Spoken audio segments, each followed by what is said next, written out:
और adipose tissue के बाद कनेक्टिव टिश्यू में अगले दो इंपॉर्टेंट चीजें जो है वो है नंबर 3 टेंडॉन्स और number 4 ligaments. Tendons and ligaments. Okay, तो अभी आप टेंडॉन्स के बारे में और लिगामेंट्स के बारे में ये दो चीजें हमें देखनी है। तो अभी टेंडॉन्स के बारे में देखिए कि they are part of connective tissue. I hope you don't forget tendons, they contain very large number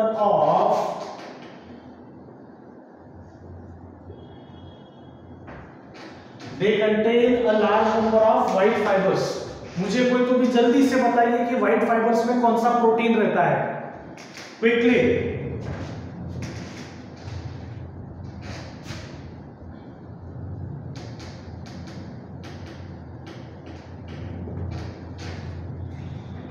I am waiting for the answer. White fibres में कौन सा प्रोटीन रहता है जिसकी वजह से व्हाइट फाइबर्स व्हाइट दिखते हैं?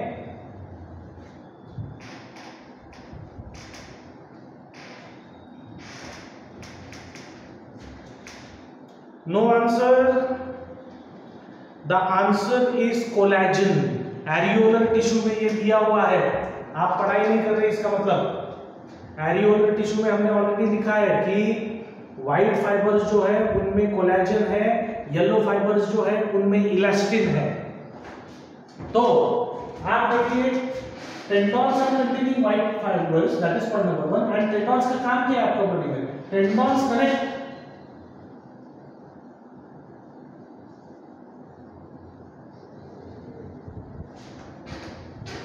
tendons help in the connection of muscles to bones. They are basically helping in the connection of muscles and bones together. समझ रहे आप? ओके, ये बात भी समझ लीजिए थोड़ा। मैं ये मूवमेंट दिखा रहा हूं, देखिए कंटिन्यूअसली मैं यहां से वहां जा रहा हूं, लेकिन ये मूवमेंट क्यों पॉसिबल है? क्योंकि मेरे बोन्स जो है वो मूव कर सकते हैं, इसलिए मैं मूव कर सकता हूं। लेकिन इसमें और एक मजेदार बात ऐसी है कि बोन्स जो है, बोन्स खुद अपने आप मूव नहीं कर सकते। उन्हें मूव करने के लिए उनके इर्द गिर्द मसल्स अटैच होते हैं। There are muscles that are attached to the bones and these muscles are attached to the bones by इन दोनों के बीच में रेड कलर अगर मसल है और ब्लैक कलर यानी बोन है, तो इन दोनों के बीच में इन दोनों को एक साथ अटैच करने के लिए जो मटेरियल ऊपर वाले ने यूज किया है उस मटेरियल को कहते हैं टेंडॉन्स। टेंडॉन्स helps in the attachment of the muscles with the bones. Okay, दो एग्जाम्पल्स दिए गए हैं टेंडॉन्स के हमारे टेक्स्ट बुक में। एक है what is called as the Achilles tendons. Achilles tendons यानी कहां पे ये? आप आपके पैर के बारे में सोचिए।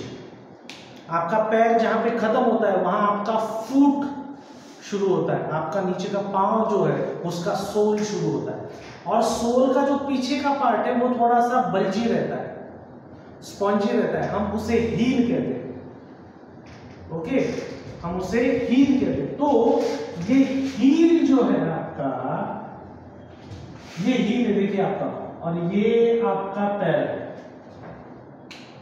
तो यहाँ पे जो बोन्स है और यहाँ पे जो मसल्स है, उन बोन्स और मसल्स को एक दूसरे के साथ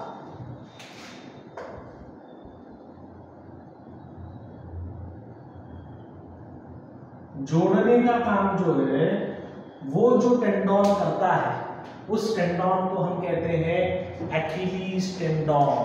it is present in your heal.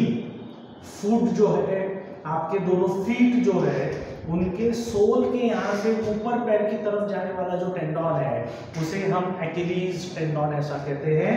इसमें और एक बात है, और एक एग्जांपल हमें पता रहना चाहिए, हैमस्ट्रिंग्स।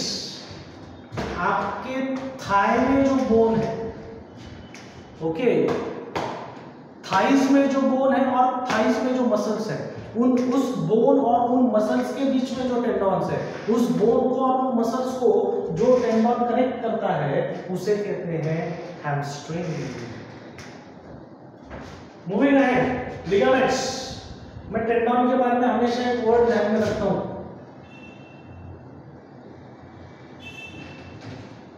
MTB। मैं जब स्कूल में था तब वो वैसा सीधा हैंडल का साइकिल आता था, रेंजर कहते थे हम उसको, अभी भी मिलते हैं वो साइकिल्स। तो ये रेंजर के यहाँ पे ये वर्ड लिखा हुआ रहता था MTB। MTB का मतलब है माउंटेन टेरेन बाइसिकल। तो कुछ साइकिल्स पे MTB लिखा हुआ रहता था, कुछ साइकिल्स पे ATB, ऑल टेरेन बाइसिकल। यानी ये साइकिल जो है ये किस प्रकार के जियोग्राफी में, किस प्रकार के टोपोग्राफी में, किस प्रकार के एरिया में आप चला सकते हैं। तो MTB ये जिस साइकिल पे लिखा हुआ रहता था उसका मतलब ये था कि MTB माउंटेन टेरेन बाइसिकल, आप माउंटेनस टेरेन में भी, माउंटेनस रीजन में भी इसको चला सकते हैं। यहाँ MTB का मतलब क्या है? यहाँ MTB का मतलब है muscle to bones, muscle to bones. लेकिन यहाँ पे हमने T कैसा ड्रॉ किया है? कैपिटल, क्योंकि T ने हमें टेंडन्स के बारे में भी याद दिलाना चाहिए। समझ रहे हैं आप? ओके। इसके अगेंस्ट लिगामेंट्स के बारे में हम बात करेंगे। एक तो लिगामेंट्स में है आपके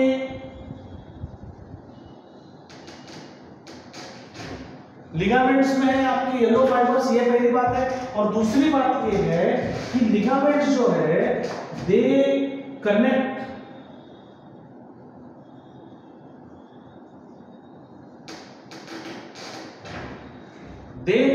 bone to bone, they help in the connection of bone to bone। अभी ये देखिए, ये कैसी बात है? आई hope you remember, I hope you understand. हम जॉइंट्स की बात कर रहे हैं, आपके जो जॉइंट्स हैं हम उनकी बात कर रहे हैं। कल से हमें जॉइंट से रिलेटेड एक नया चैप्टर शुरू करना है, समझ रहे हैं आप? ओके, मैं अभी आपको बता रहा हूं कि कल से हमें जॉइंट से रिलेटेड नया चैप्टर शुरू करना है। ये चैप्टर हम इसके बाद यही रोकने वाले हैं। इस चैप्टर में फिर क्या रह जाएगा? मसल्स रह जाएंगे, कार्टिलेज और बोन्स रह जाएगा। ओके, तो वो मसल्स, कार्टिलेज और बोन्स जो है that is part of another chapter also. तो मैं चाहता हूं कि मैं कल वो चैप्टर शुरू करके उसमें ही कनेक्टिव टिश्यू का अगला पार्ट ले लूं। यानी उसमें क्या लूंगा फिर मैं उसमें आपको कार्टिलेज सिखाऊंगा, मैं उसको आपको बोन सिखाऊंगा। जॉइंट्स के बारे में हम उस चैप्टर की बात करेंगे। प्लस और एडिशन बताता हूं मैं, कनेक्टिव टिश्यू में हमने सबसे पहले दिन जो चार्ट निकाला था, उस चार्ट में हमने लिखा था कि कनेक्टिव टिश्यू में ब्लड और लिम्फ भी है। अभी ब्लड और लिम्फ का टेंशन मत लो। क्यों ब्लड और लिम्फ का टेंशन नहीं लेना है? क्योंकि ब्लड को डिटेल में एक्सप्लेन करने वाला हमारे पास सर्कुलेशन नाम का, जिसमें हमें हार्ट का स्टडी करना है, सर्कुलेशन वाले चैप्टर में ब्लड का डिटेल दिया हुआ है। तो ब्लड भी अगले दूसरे चैप्टर में चला जाता है। डाइजेस्टिव सिस्टम के बारे में हमें जो चैप्टर, एक सेपरेट चैप्टर ग्रैन्यूल्स दिखते हैं। So the cytoplasm of a nerve cell of a neuron is granulated। उन ग्रैन्यूल्स को कहते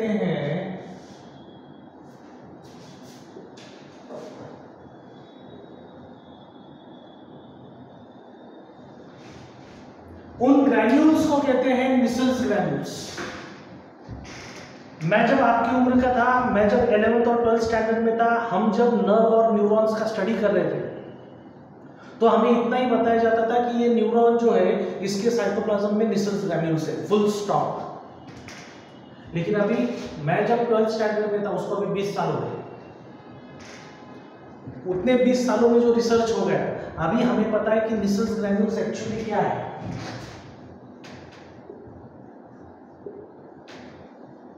Nissl's granules are actually RNA and ribosomes together. Nissls granules are actually RNA and ribosomes together. और आपने अगर थोड़ी भी मेहनत की होगी, थोड़ी भी कोशिश की होगी cell the unit of life ये चैप्टर एक दो बार फिर से पढ़ने की, मैं बताऊं ना बताऊं आपका काम है।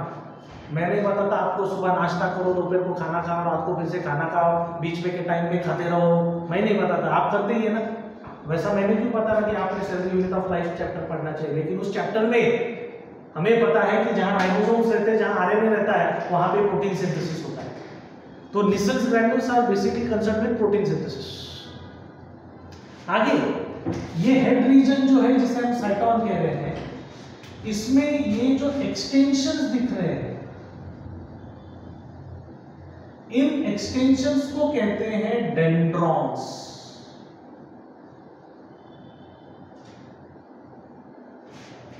क्या कहते हैं?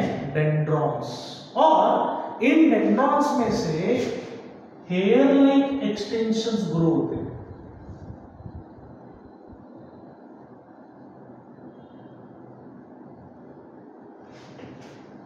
ये हेयर लाइक एक्सटेंशंस जो है उन्हें कहते हैं डेंड्राइट्स। बच्चे इसमें बहुत गड़बड़ करते हैं, बच्चे इसमें बहुत गड़बड़ करते हैं। आगे जाकर ये डेंड्रॉन है, ये डेंड्रॉन है, इसमें से एक डेंड्रॉन जो है वो काफी सारा लंबा चौड़ा हो जाता है। This longest dendron is called as axon। क्या कहते हैं इसको? axon, AXON, axon। Now this axon is externally covered by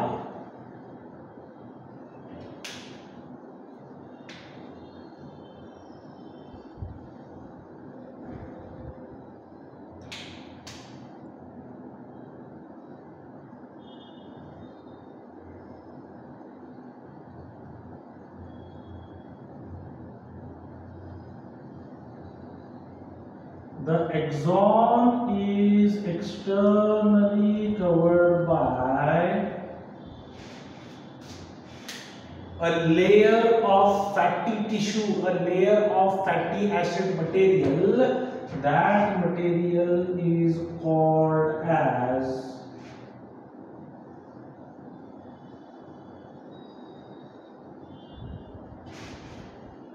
myelin sheath, MYELIN, myelin sheath, SHEATH। इसमें मुझे आपको एक बहुत इंपॉर्टेंट बात ऐसी बतानी है, जरूरी नहीं है कि सभी न्यूरॉन्स जो है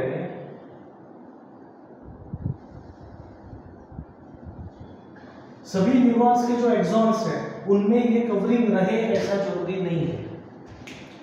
अगर ये कवरिंग है तो उस न्यूरॉन को मियालिनेटेड न्यूरॉन कहते हैं, उस न्यूरॉन को मेड्यूलेटेड न्यूरॉन कहते हैं। दोनों नाम चलते हैं, मियालिनेटेड नहीं तो मेड्यूलेटेड। लेकिन अगर वो कवरिंग नहीं है तो ऐसे न्यूरॉन को, इस न्यूरॉन के पास बाकी सब चीजें, ये डेंड्रॉन हो गया, उसको ये हेयर लाइक डेंड्राइट्स आ गए, ये डेंड्रॉन है, ये डेंड्राइट्स है, ये डेंड्रॉन है, ये डेंड्राइट्स है, ये पूरा एक्सॉन है। लेकिन इसको वो रेड कलर का मैंने जो कवरिंग दिखाया जिसको myelin sheath कहते हैं, इसको myelin sheath नहीं है, तो इन्हें नॉन मियालिनेटेड न्यूरॉन कहते हैं। नॉन मियालिनेटेड न्यूरॉन या फिर नॉन मेड्यूलेटेड न्यूरॉन, ऐसा इन्हें नाम दिया है। ऐसे भी न्यूरॉन रह सकते हैं डिस्ट्रीब्यूशन में।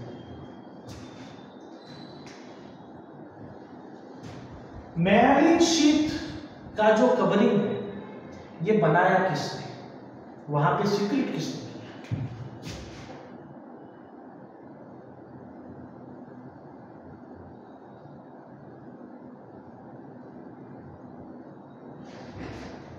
myelin sheath सीक्रेट करने वाले स्पेशल सेल्स न्यूरॉन के पास होते हैं, उन सेल्स को कहते हैं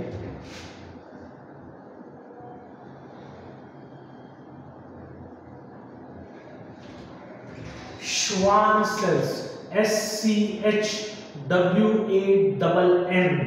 Schwann cells, double N, okay, N for nose, N for Nagpur. Schwann cells, Chavan cells मत लिखो वहां पे, they are called as Schwann cells. Schwann cells secrete myelin sheath, and that myelin sheath then covers the axon. लेकिन इसमें भी मजेदार बात देखिए, myelin sheath का कवरिंग कंटिन्यूअस नहीं है, बीच बीच में गैप है। देखिए यहां भी दिख रहा है, यहां भी दिख रहा है, यहां भी दिख रहा है। ये ब्लैक कलर का जो एक्सटेंशन है ये एक्सॉन है, ये रेड कलर का एक्सटेंशन जो है वो है myelin sheath, लेकिन myelin sheath कंटिन्यूअस नहीं है। तो स्टेटमेंट क्या है मेरा, the area where myelin sheath is absent, that area is called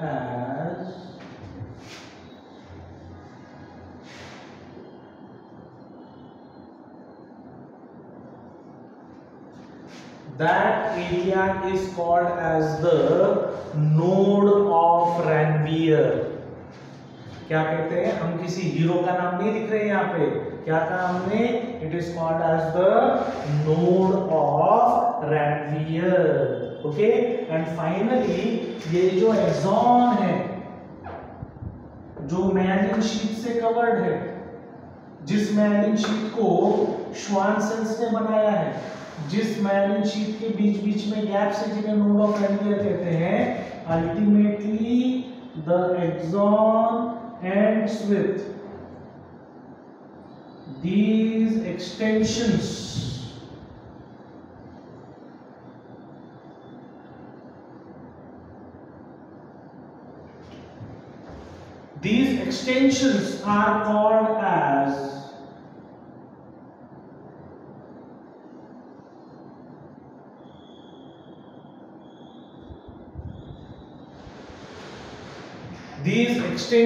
are called as telodendrites. क्या कहते हैं उनको, टीलोडेंड्राइट्स। एक बहुत ही इंपॉर्टेंट बात मुझे अभी आपको बतानी है, नर्वस सिस्टम जो है हमारा, उसका काम क्या है, बॉडी के अंदर के एलिमेंट्स की तरफ ध्यान दो और बॉडी के बाहर के सराउंडिंग एरिया की तरफ भी ध्यान दो, और बाहर जो चल रहा है उस हिसाब से अंदर सर्टन चेंजेस कराना, ये नर्वस सिस्टम का काम है। नर्वस सिस्टम में फिर ब्रेन आता है, नर्वस सिस्टम में फिर आपका स्पाइनल कॉर्ड आता है, इधर है वो स्पाइनल कॉर्ड, और बहुत सारे, ये ब्रेन और ये स्पाइनल कॉर्ड ये तो यहाँ पे बीच में है, इनको पूरे बॉडी से कनेक्ट करने के लिए जो इनमें से वायरिंग निकलता है वो है ये आपका न्यूरॉन। न्यूरॉन दो काम करता है, ध्यान में रखिए। क्या काम है उसके, न्यूरॉन के दो काम है।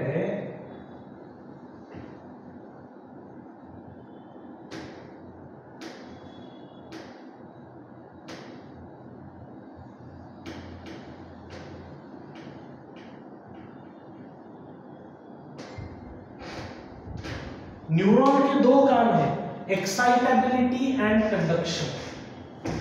एक्साइटेबिलिटी यानी क्या, ये न्यूरॉन है सपोज, ये जब चार्ज अप हो जाता है यानी ये एक्साइटेड स्टेट में चला जाता है। इसने बाहर कुछ तो भी देख लिया, क्या देख लिया, अरे मुझे झटका बैठ रहा है, अरे मुझे ठंड बज रही है, तो ये बाहर का सिग्नल ये अंदर की तरफ लेके जाने के लिए इससे पहले एक्साइटेड स्टेट में जाना पड़ेगा, दैट इज एक्साइटेबिलिटी। और फिर वो उस मैसेज को, उसे इंपल्स कहते हैं, we don't call it as message, we call it as impulse. तो ये न्यूरॉन जो है ये उस मैसेज को यानी ये उस इंपल्स को पहले तो खुद के बॉडी में जब ये उसको फ्लो कराएगा, खुद के बॉडी में जब ये इसको आगे ट्रांसपोर्ट और ट्रांसमिट करेगा, the message always flows from the head region towards the tail region. Message हमेशा यूनिडायरेक्शनल रहता है। न्यूरॉन में the flow of the impulse is always unidirectional, it always flows from the head region towards the tail region, always. ये statement कभी भी change नहीं होने वाला। और फिर इस न्यूरॉन से अगले न्यूरॉन के पास जाएगा, वो कैसे जाएगा, अगला न्यूरॉन इमीडिएटली उसके साइड में ही है।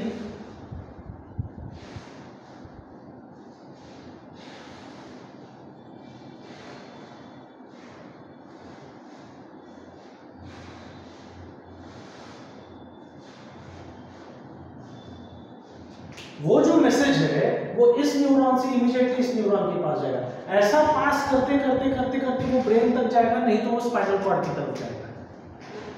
लेकिन यहाँ पे बहुत इंपॉर्टेंट बात है, एक न्यूरॉन जहां खत्म होता है और दूसरा न्यूरॉन जहां शुरू होता है, न्यूरॉन जहां खत्म होता है उस एरिया को कहते हैं टीलोडेंड्राइट, और फिर अगला न्यूरॉन जहां शुरू होता है वो है उसके डेंड्राइट्स। लेकिन एक न्यूरॉन खत्म होकर अगला न्यूरॉन शुरू होने के बीच में गैप है, उन दोनों के बीच में गैप है, और उस गैप को कहते हैं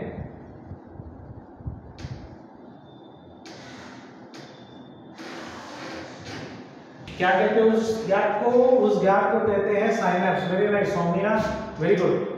that gap is called as synapse. आपको स्टैंडर्ड 9 10th में था ये ऑलरेडी। बारिश के दिनों में देखिए छोटे बच्चे जब बाहर निकलते हैं अपने पेरेंट्स के साथ घूमने के लिए, कहीं ना कहीं उनको पानी का कोई एक छोटा सा पडल दिख जाता है, छोटा सा गड्ढा जिसमें पानी भरा हुआ, उनको जंप करना है अभी, तो पेरेंट्स के साथ बराबर उनके हाथ पकड़ कर उनको हेल्प करते हैं। हम 3 साल के 4 साल के बच्चे के बारे में बात करते हैं। यहाँ भी वैसे ही है कि इम्पल्स जो है उसे यहाँ से यहाँ जंप करना है through the synapse, through the synaptic junction, उस गैप को साइनेप्स कहते हैं। और उसमें से ये इम्पल्स को जंप कराने के लिए वहां पे एक केमिकल सीक्रेट का होता है। न्यूरॉन्स में से इम्पल्स को ट्रांसमिट करने के लिए ये केमिकल रिलीज हो रहा है, इसलिए इस केमिकल को कहते हैं न्यूरोट्रांसमीटर।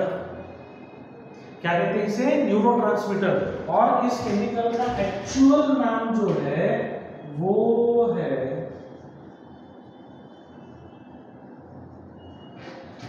एसिटिलकोलिन। क्या नाम है उसका? एसिटिलकोलिन। एसिटिलकोलिन 2 न्यूरॉन्स के बीच में बैठा हुआ है।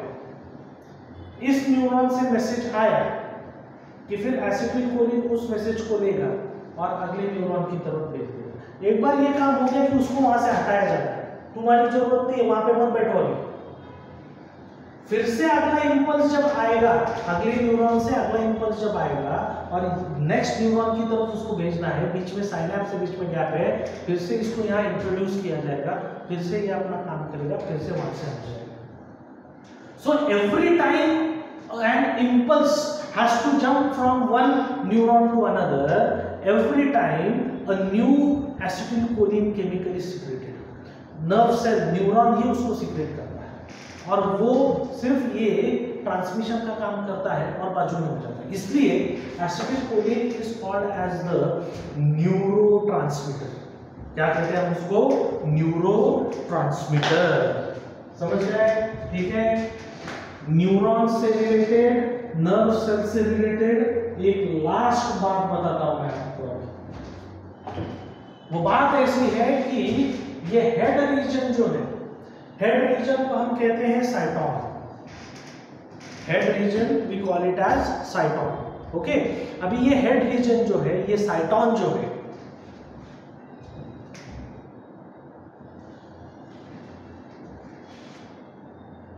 ये हमेशा वन सिंगल साइटॉन,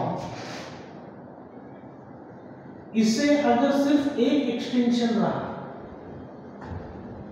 तो हम उसे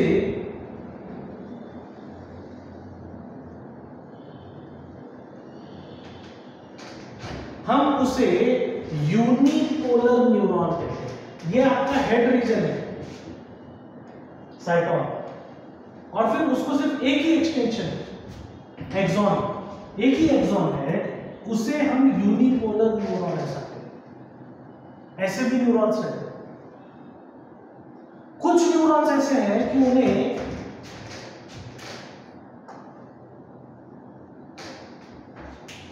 एक से ज्यादा, उनके साइटॉन में से, उनके हेड रीजन में से एक से ज्यादा एक्सटेंशंस आते हैं। तो 2 एक्सटेंशंस हैं, तो आप इसको अभी बाइपोलर न्यूरॉन कहेंगे। क्या कहेंगे आप इसको? Bipolar neuron.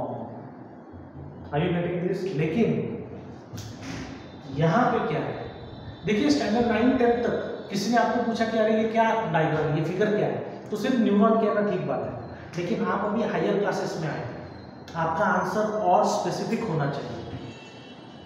This is not just a neuron, this is a multipolar neuron, क्योंकि इसके हेड में से इधर एक एक्सटेंशन, दूसरा एक्सटेंशन, तीसरा एक्सटेंशन, चौथा एक्सटेंशन और पांचवा, तो ये बहुत लंबा चौड़ा एक्सटेंशन है। बहुत सारे एक्सटेंशंस मेन हेड रीजन में से निकल रहे हैं, इसलिए इसे मल्टीपोलर न्यूरॉन ऐसा कहते हैं। स्टैंडर्ड 11th 12th में ये डायग्राम दोनों तरफ आता है, 11th में भी आता है और 12th में भी आता है। और आपको जब न्यूरॉन ड्रॉ करने के लिए कहते हैं, वो अगर बोर्ड लेवल पे अगर हम बात करें, कॉलेज लेवल पे अगर हम जो आपका लॉन्ग आंसर क्वेश्चन का जो ये लिया जाता है, एग्जाम लिया जाता है, उसकी अगर हम बात करें तो वहां पे सवाल ऐसा ही आता है, draw a well labelled diagram of multipolar neurons. बच्चे घबरा जाते हैं, बच्चे डर जाते हैं, मल्टीपोलर न्यूरॉन, सर ने तो सिर्फ न्यूरॉन ही बताया है, मल्टीपोलर न्यूरॉन ये तो आउट ऑफ सिलेबस हो जाता है, हमें नहीं पता, सर ने नहीं सिखाया, इमीडिएटली कुछ भी हो गया ना, सर ने नहीं सिखाया। थोड़ा मैच्योरिटी दिखाना चाहिए अभी हमने, डायग्राम के नीचे उनके लेबल्स क्या दिए हुए रहते हैं वो हमने ठीक से पढ़ना चाहिए। This is called as a not just a neuron, but this is now called as a multipolar neuron. Are you getting this? Okay, plus one more thing,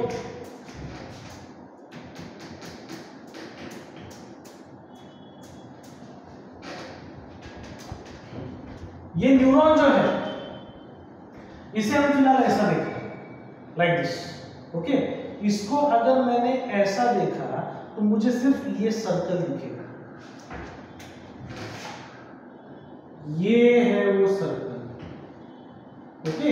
इस न्यूरॉन को मैंने ऐसा सीधा निकालकर अगर ऐसा आड़ा रख दिया तो मुझे सिर्फ उसका एक छोर दिखेगा, सिर्फ उसका एक एंड दिखेगा, ये है वो सर्कल। मैंने दूसरा न्यूरॉन भी आड़ा रख दिया, ये है वो सर्कल। मैंने तीसरा न्यूरॉन भी आड़ा रख दिया, ये है वो।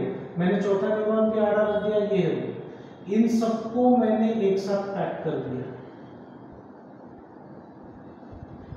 Internally each and every neuron is covered with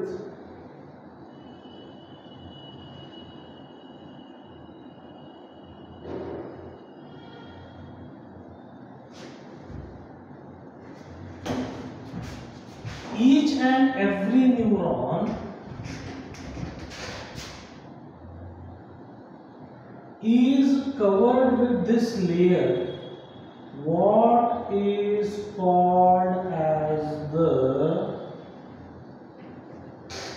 endoneurium. क्या कहते हैं उसको? एंडोन्यूरियम। ओके, क्या बोला मैंने? आप एक ही न्यूरॉन देख रहे हैं, इस एक न्यूरॉन को अगर हमने ऐसा रख दिया और ऐसे और 2-3 न्यूरॉन एक साथ रख दिए, all of them they are covered with endoneurium. Individually each and every neuron is covered with a layer called as endoneurium, और ये सभी के सभी जिस लेयर से कवर्ड है, all of them together are covered with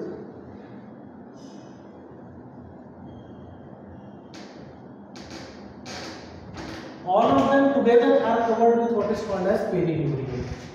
Okay, ये एक perineurium हो गया, ये दूसरा perineurium हो गया, ये तीसरा perineurium हो गया, ये चौथा perineurium हो गया, उसके अंदर ये एंडोन्यूरियम हो गए,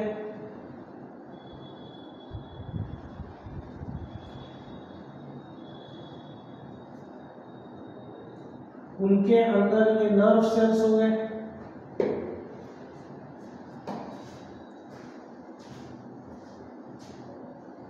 और फाइनली ये पूरा यूनिट एक सिंगल टिश्यू में कनेक्टेड है, कवर्ड है।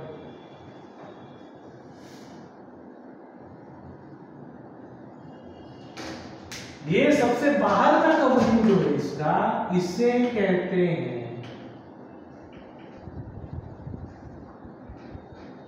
क्या कहते हैं इसे? It is called as epineurium. What it is called? It is called as epineurium. तो सबसे बाहर का कवर है इपिन्यूरियम, सबसे अंदर का कवर है एंडोन्यूरियम, और एंडोन्यूरियम और इपिन्यूरियम के बीच में जो कवर है वो है पेरिन्यूरियम। इस प्रकार से बनता है आपका नर्व सेल, इस प्रकार से बनता है आपका एक्चुअल नर्व फाइबर। समझ गए आप? ओके, ये चैप्टर में यहीं पे रोक रहा हूं। मुझे पता है इसमें कुछ बातें बाकी है अभी भी। कौन सी बातें इनकम्प्लीट है? मसल नहीं देखा हमने, मस्कुलर टिश्यू नहीं देखा हमने, हम वो कल नए चैप्टर में देखेंगे। बोन और कार्टिलेज के बारे में बात नहीं किया हमने, वो भी हम कल एक नए चैप्टर को जोड़कर उसके साथ शुरू करेंगे। Please don't worry about it. रह गया ब्लड और लिम्फ, तो मैंने आपको ऑलरेडी बता दिया।